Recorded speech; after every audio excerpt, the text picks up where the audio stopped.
Halo guys, welcome to my channel. Jumpa lagi bersama aku, Melisa. Apa kabar teman-teman? Semoga teman-teman dimanapun berada diberikan kesehatan dan rezekinya lancar.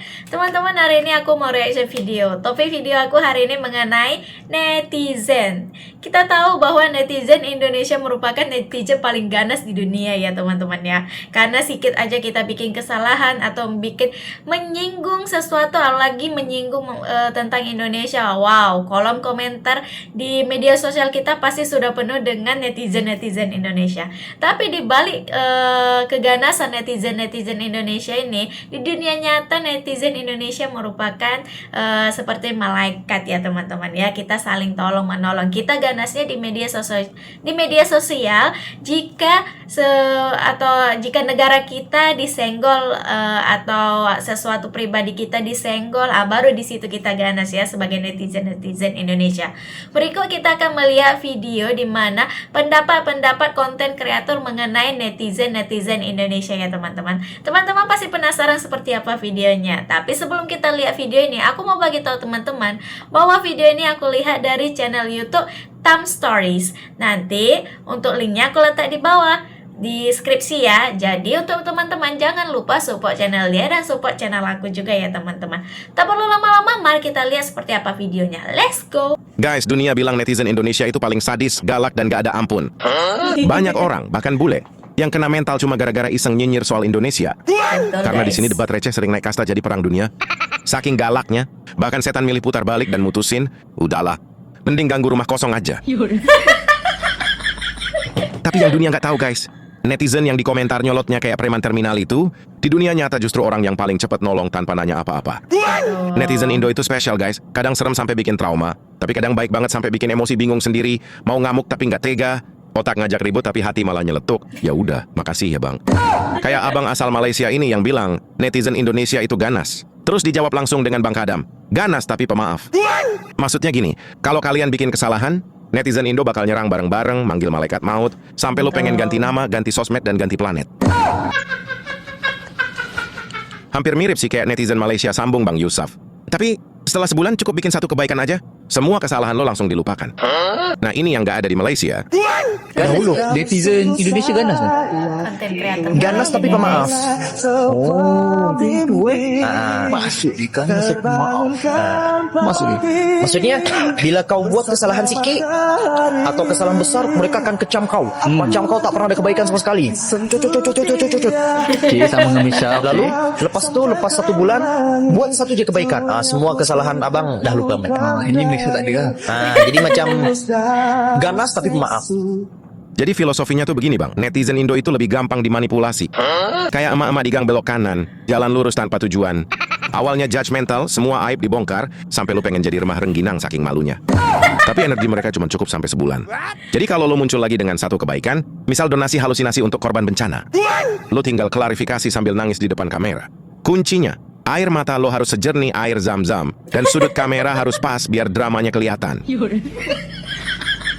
Terus kalau lu mau penebusan dosa level kiamat yang bikin netizen bingung, harus marah atau ketawa, misal lu bikin tantangan stand up komedi tentang dosa-dosa lu sendiri, dengan hadiah 5 hektar tanah kuburan lengkap dengan isinya, dalam hitungan jam, pola pikir netizen Indo langsung berubah. Mereka langsung bilang, udah deh, kemarin udah di roasting rame-rame, pahala ngatain udah dapet, sekarang kita move on aja, cari target baru yang dosanya lebih segar. Enggak cuman itu guys, bahkan YouTuber asal Malaysia ini aja sampai ngakak, sekaligus ketar-ketir ngomongin netizen Indonesia. Katanya, hati-hati deh kalau bahas tentang Indonesia. Sekali lo salah ngomong, mental lo bakal dihajar habis dan bakal dicari sampai ke lubang cacing. Walaupun lo ngumpet di bawah gunung Krakatau, tetep lo nggak akan selamat. Pokoknya nggak usah usik Indonesia, apapun itu, mau budaya, negara, bahasa, apapun tentang Indonesia. Pasti netizennya bakal bersatu nyerang lo tanpa ampun. Dan abang ini juga bilang, menurut gua ini tuh ciri khas Indonesia, yang mungkin di negara lain nggak ada.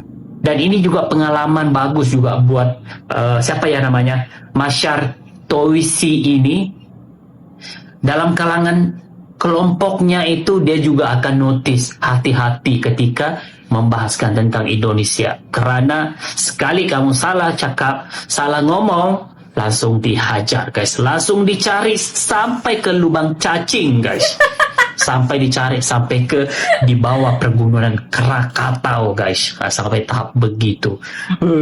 Begitulah netizen Indonesia, selagi diusik tentang hal budaya negara dan juga apa saja tentang negara Indonesia, seluruh bangsa Indonesia tanpa mengira bangsa dan agama pasti akan bersatu untuk mempertahankan kedaulatan negara Indonesia. Bagi saya itulah ciri khas Indonesia yang mungkin negara lain nggak ada.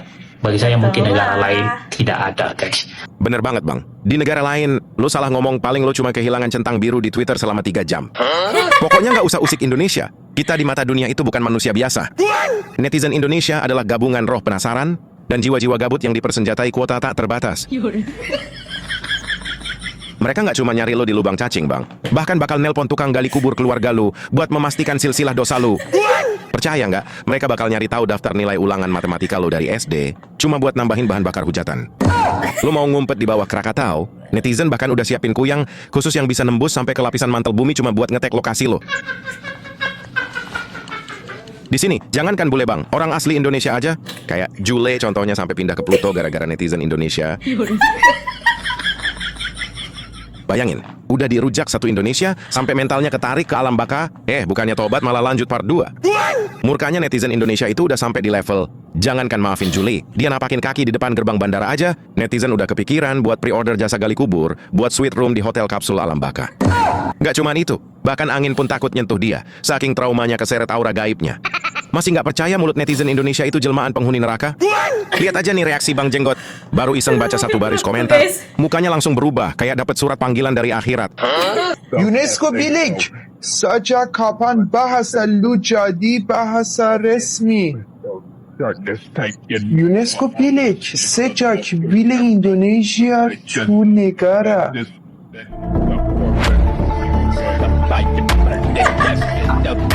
Balasannya 5.000 guys. Padahal netizen Indonesia itu sebenarnya paling asik, paling santai, nggak ribet, nggak nyari ribut. Tapi begitu negaranya disentil dikit, yang tadinya aura kasih langsung berubah jadi aura kematian. Nggak ada lagi kata sopan. Yang keluar bukan argumen, tapi isi kebun binatang lengkap dengan alumni kuburan yang dibawa rame-rame ke kolom komentar. Saking ganasnya bahkan server TikTok pun bisa overheat karena terlalu banyak kiriman santet digital yang diketik secara bersamaan.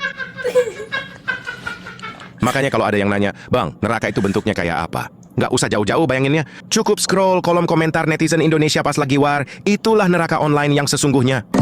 Tapi itu semua cuma di media sosial, guys. Di dunia nyata, orang Indonesia itu baiknya kebangetan. Nggak ada aura seremnya sama sekali. Yang ada ketemu langsung disenyumin, ditanya kabar, terus dibantuin. Masih nggak percaya? Nih, dengerin cerita Bang Bule ini. Dia bilang, hidupnya berubah total cuma dalam seminggu sejak datang ke Indonesia. Katanya orang-orang di sini tuh baiknya nggak masuk akal. Rendah hati, sopan, saling menghormati. Sampai dia curiga, ini orang Indonesia emang gini? Atau mimpi indah gua yang kepanjangan? Sebagai orang asing, dia ngerasa bisa jalan kemana aja, tanpa rasa takut, tanpa rasa was-was, nyaman banget pokoknya. Saking nyamannya rasa takutnya angkat koper dan bilang, di sini bukan habitat gua. Sekarang dia paham kenapa banyak orang dari negara lain akhirnya betah, bahkan milih tinggal di Indonesia. Karena yang bikin kangen itu bukan cuma pantainya, tapi manusianya yang kelewat spesial. I just want to hop on here and say something, man. My whole life has changed in the last week I've been here in Indonesia. The people here are so kind, so humble. Everybody is so respectful. And as a foreigner, you just walk around and you feel, man, so comfortable. You don't feel like you got to worry about absolutely anything. And that right there is beautiful. Right now, I'm actually staying in the Chinatown area of the city. And this place is gorgeous, man. It has a lot of history. Right now, it's a little dead, but it gets pretty crazy. And man, I kind of love the crazy. You know, you kind of need crazy in your life. And Jakarta is that perfect balance between being able to find a nice quiet area and just being in a very crazy environment that gets your blood pumping, the energy flowing. This place is awesome. I see why so many people from around the world are moving here and choosing to live in the city, or even choosing to live on different islands here in Indonesia. The people are just, man, it's special. It's a special place, and it doesn't matter how many videos I make, you gotta come here and experience it for yourself in order to fully understand.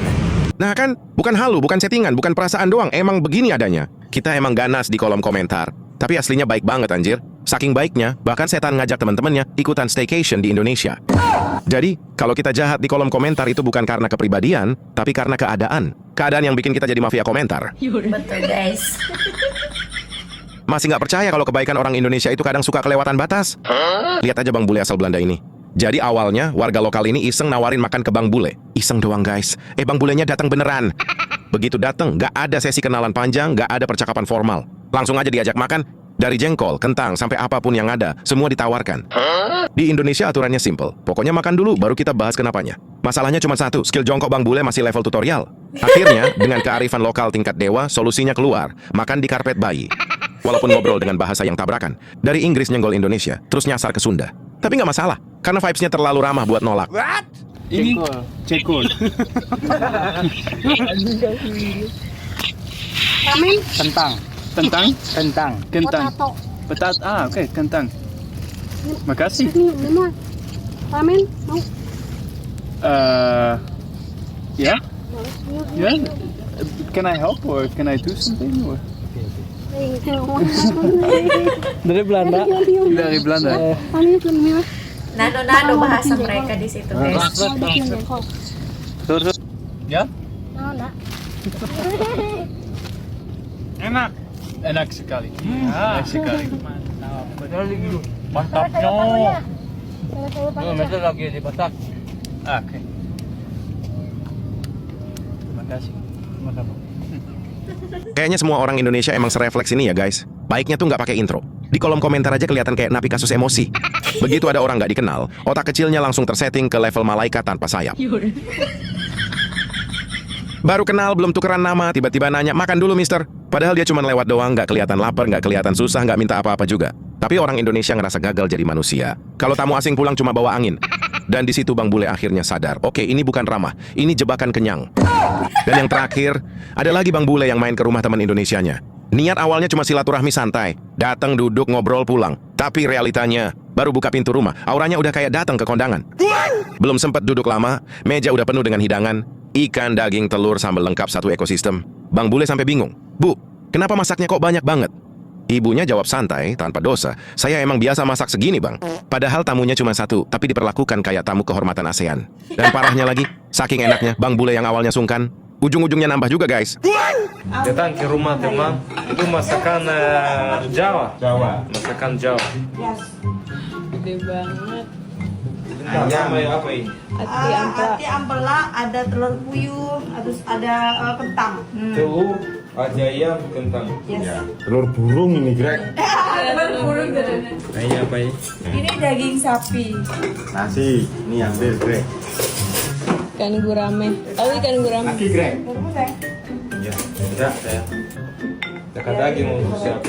Nah, ini daging. Oke. Oke, ini daging. Pedas itu. Ya, itu sambal kesukaan itu. Apa saya bawain? Nah, yang sambal enak.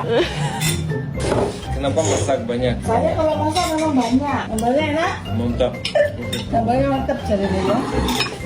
Nambah sambal dia guys. Sarapan sama kantong. Pakai kerupuk gitu. Ya. Kalau orang Indonesia, kalau mulai coba harus habiskan. Mau minum teh gila saya punya. Daging di sana tadi ada masih daging sedikit. Ini masih banyak, ini. Jadi saya mau ambil sedikit mie biar habiskan daging. Buang. Ya, cukup banyak saya usah butuh. Mbak, itu loh. Enak, ya bang. Nah, di titik itu baru kelihatan kan budaya aslinya. Datang cuma bawa senyum, pulang bawa perut penuh beban setara cicilan 12 bulan. Niatnya cuma mau ngobrol 5 menit, pas nengok meja, udah kayak buffet all you can eat. Jadi begini ya guys, kalau mau bertamu ke rumah orang Indonesia, jangan datang dengan perut bayi baru lahir. Minimal puasa sunnah 3 hari sebelumnya. Setelah itu, latihan peregangan lambung, karena yang kamu hadapi itu bukan sekedar makanan, tapi proyek pembangunan perut buncit skala besar. Jadi guys, kalau ada yang bilang orang Indonesia terlalu baik, itu bukan lebay, itu fakta lapangan. Kita emang jahat di komentar, tapi itu semua hanya kedok. Aslinya hati kita tuh lembeknya kebangetan. Niat jahat aja keburu kasihan duluan. Makanya wajar kalau banyak bule salah paham. Karena orang Indonesia itu punya hati malaikat, Mulut preman dompet Oke relawan. guys, kita udah lihat seperti apa tadi dalam video netizen Indonesia, keganasan netizen Indonesia ya teman-teman. Dan tadi para konten kreator dari luar negeri seperti Malaysia tadi memberikan tanggapan tentang netizen Indonesia, dan mereka bilang hati-hati kalau menyenggol Indonesia atau berkata tentang Indonesia, karena di balik Indonesia, di balik nama negara Indonesia ada netizen Indonesia yang siap menyerbu para konten kreator yang melakukan kesalahan dalam pengucapan tentang Indonesia ya teman-teman. Tapi walaupun dalam keganasan netizen Indonesia, di dunia nyata itu netizen Indonesia itu sangat baik ya teman-teman ya. Mereka mau saling tolong menolong tanpa melihat siapa yang ditolong, tanpa memandang derajatnya ya teman-teman ya. Karena kita netizen Indonesia ganas jika ada yang menyenggol negara kita atau menyenggol sesuatu yang milik pribadi kita ya teman-teman ya. Dari situ kita melihat bahwa Indonesia memiliki ciri khas tersendiri dalam melindungi negara ya teman-teman ya. Ya seperti ya tadi yang kita lihat, mereka akan melindungi negara Indonesia dari konten-konten kreator yang melakukan hal-hal yang tidak sesuai dengan keinginan netizen Indonesia. Makanya seperti aku sendiri ya teman-teman ya. Setiap kali aku bikin akhir video, aku selalu minta maaf jika ada kata-kataku yang salah. Aku selalu minta maaf. Kenapa? Ya pasti ada 1, 2, 3 mungkin netizen yang nonton video aku ini kan. Ya nanti aku salah pengucapan tapi aku tidak maaf, aku diserang gitu kan. Nah susah juga. Jadi dalam membuat konten kita harus harus bijak lagi dalam pemilihan kata supaya kita tidak dijulitin sama netizen Indonesia yang ganas ini ya teman-teman. Oke teman-teman, terima kasih sudah melihat videoku. Mohon maaf jika ada perkataan yang salah dan cara nge-reaction aku tidak sesuai ekspektasi teman-teman. Dan terima kasih sudah mensupport channel aku. Sampai jumpa di video selanjutnya. Bye bye.